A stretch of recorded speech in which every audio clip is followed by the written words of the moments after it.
नमस्कार. कोकणी थाट या आपल्या यूट्यूब चॅनलमध्ये तुम्हा सर्वांचं मनपूर्वक स्वागत. तर आज आपण बघणार आहोत कोकणी माणसाचे अतिशय आवडते असे घावणे. पांढरे शुभ्र मऊसूत लुसलुशीत घावणे कसे करायचे याची संपूर्ण रेसिपी आज मी दाखवणार आहे. चला तर मग पाहूया साहित्य आणि कृती. तर घावणे म्हणजे फक्त तांदळाचं पीठ घेऊन पाणी मिक्स करायचं असं नाही. आमच्याकडे घावणे केले जातात त्यासाठी तांदूळ घेतो आम्ही. रेशनचे किंवा साधे कोणतेही तांदूळ चालतील. ते स्वच्छ धुवून वाळवून घ्यायचे आणि त्यामध्ये किंचितशी मेथी टाकायची. म्हणजे 1 किलो तांदळासाठी 1 चमचा मेथी लहान एवढं प्रमाण चालू शकतं. आणि हे व्यवस्थित दळून आणायचं. तर दळून आणायचं म्हणजे सरसरीत हवं पीठ. सरसरीत म्हणजे रवाळ हवं. अशा प्रकारे पीठ जर आपण व्यवस्थित दळून आणलं तर घावणे अतिशय छान होतात. तर या इथे मी त्यातलं 2 चमचे पीठ घेतलंय बनवून आणलेल्यातलं. सरसरीत आहे अगदी व्यवस्थित. त्यामध्ये मीठ टाकून घ्यायचं आहे चवीला. मेथी आधीच टाकलेली आहे त्याच्यामुळे एक विशिष्ट प्रकारचा वास सुद्धा येतोय पिठाला.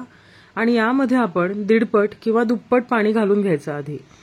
तर पाण्याचं प्रमाण आपण तांदूळ कोणते वापरलेत याच्यावरती आपल्याला कमी जास्त करायला लागेल. पण घावण्याचं पीठ हे पातळ असलं पाहिजे. इथे हे पीठ मला जरासं घट्ट वाटतंय त्यामुळे मी अजून पाणी याच्यामध्ये घालून घेते. तर मी टोटल अर्धा ग्लास पाणी वगैरे वापरलेलं आहे. आणि घावणे घालायची सुद्धा एक विशिष्ट पद्धत आहे. आपण जो बिडाचा तवा किंवा जो काही तवा आपण घेतोय तो व्यवस्थित तापलेला पाहिजे.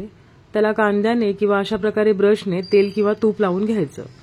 पीठ व्यवस्थित इथे पातळ झालेलं आहे आणि हे पीठ मुरवत वगैरे काही ठेवायचं नाहीये. फक्त घावणे घालताना तवा व्यवस्थित तापलेला हवा. खोलगट भांड्याने किंवा पळीने घावणे घालून घ्यायचे. अशा प्रकारे ढवळून घ्यायचं पीठ घावणे घालायच्या अगोदर. म्हणजे खाली जाऊन बसत नाही, ते व्यवस्थित एकजीव होतं. आता तवा व्यवस्थित तापलेला असेल तेव्हा गॅस मोठा करायचा आणि तव्याच्या कडेने घावणं आपण पसरवायला सुरुवात करायची आणि मध्यभागी येऊन थांबायचं. तवा तापल्यामुळे तुम्ही बघू शकता की जाळी त्याला आत्तापासून येते. घावणा अशा प्रकारे पसरवून झाला की गॅस लहान करायचा आणि त्यावर आपल्याला झाकण ठेवून द्यायचंय. तर झाकण सुद्धा काही सेकंद ठेवायचं. म्हणजे अगदी 4 ते 5 सेकंद याच्यावरती झाकण ठेवलं तर घावण्याला पाणी सुटतं आणि परत तो चिकटून राहतो. तर काही सेकंद झालेली आहेत आणि गॅस लहान आहे. आता हे झाकण काढून घ्यायचं. तुम्ही बघू शकता वरती जे पिठाचा पांढरटपणा होता तो गेलेला आहे. घावणा वरतून सुद्धा आपला खरं तर शिजलेला आहे. आता गॅस मोठा करायचा आणि अर्धा मिनिट वगैरे ठेवून द्यायचं गॅसवरती. म्हणजे घावणा व्यवस्थित शिजेल. आणि घावणे हे शक्यतो एका बाजूने शेकवतात.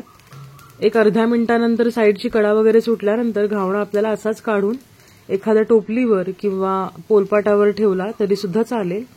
त्याची हवा व्यवस्थित गेली पाहिजे. तर काही वेळेला घावणे खालून व्यवस्थित होतात पण वरून चिकटच होतात. अशा वेळेला काय करायचं, वरून सुद्धा थोडंसं तूप किंवा तेल तुम्ही ब्रशने लावलं किंवा नुसतं पसरवलं तरी चालेल. आणि वाफ गेल्याशिवाय घावणा दुमडून ठेवायचा नाही. तर अशाच प्रकारे आपण बाकीचे घावणे सुद्धा करून घेऊयात. तर घावणे ही अतिशय चविष्ट आणि अगदी सोप्यात सोपी होणारी पाककृती आहे. अगदी लहान मुलं जी नुकतीच खायला सुरुवात झाली आहे त्यांना सुद्धा घावणे हे पौष्टिक आणि पोटभरणीचे खाद्य आहे. कोकणामध्ये स्पेशली घावणे हे चहाबरोबर, अगदी चहापात टाकलेली सुंदर घट्ट चहाबरोबर खाल्ले जातात. चटणी बरोबर, तूप साखरेबरोबर सुद्धा चवीला अतिशय छान लागतात. आणि तुम्ही बघू शकता अगदी व्यवस्थित पातळ वगैरे झालेले आहेत, जाळी सुटलेली आहे, चिकटलेले सुद्धा नाहीयेत. आणि अशा प्रकारचे घावणे तुम्ही जर कधी केले नसतील तर नक्की करून पहा. रेसिपी आवडली असेल तर आपल्या कोकणी थाट या यूट्यूब चॅनलला नक्की लाईक आणि सबस्क्राईब करा. धन्यवाद.